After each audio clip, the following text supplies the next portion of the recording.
Bu videoda siz Excel dasturlarining asoslarini o'rganasiz. Kelinglar boshlaymiz. Excel o'zi nima? Excel bu Microsoft tomonidan yaratilgan jadval dasturi.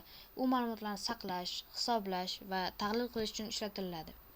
Exceldagi interfeyslar: qatorlar, rows, ustunlar, columns, kataklar, cells. Excelga o'tsak, sizlarga bitta masala ko'rsataman. Ma'lumotlarni kirish uchun katechani ustiga bosib yozsanglar bo'ldi. Misol uchun ism kiritamiz. Ism Ali, Vali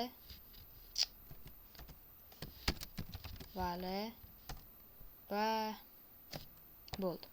Va ularning yoshi 15, 17 va ularning maktabda olgan ballari 99, 45. Va sizlar har xil formulani boshlaganingizda teng bilan boshlaysizlar. Misol uchun B2 qo'shilgan 7. Bu yerda hozir yoshiga 7 ni qo'shib beramiz. Va formatlarda sizlar har shriftni, rangi, tekstlashi, chegaralarni o'zgartirsanglar bo'ladi. Misol uchun belgilab turib, mana shu ikkita katechani sariq qilsak bo'ladi. Bunisini esa yashil va hokazo. Va buni diagramma qilsa bo'ladi. Ma'lumotlarni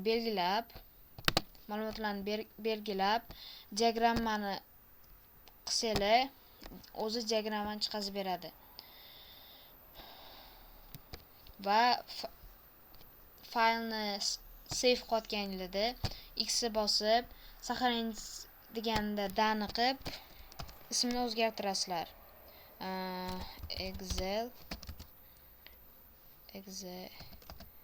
Excel crash. Сохранить bosasizlar. Shuningdek, Excel asoslari tugadi. Like bosinglar va obuna bo'lishni unutmanglar.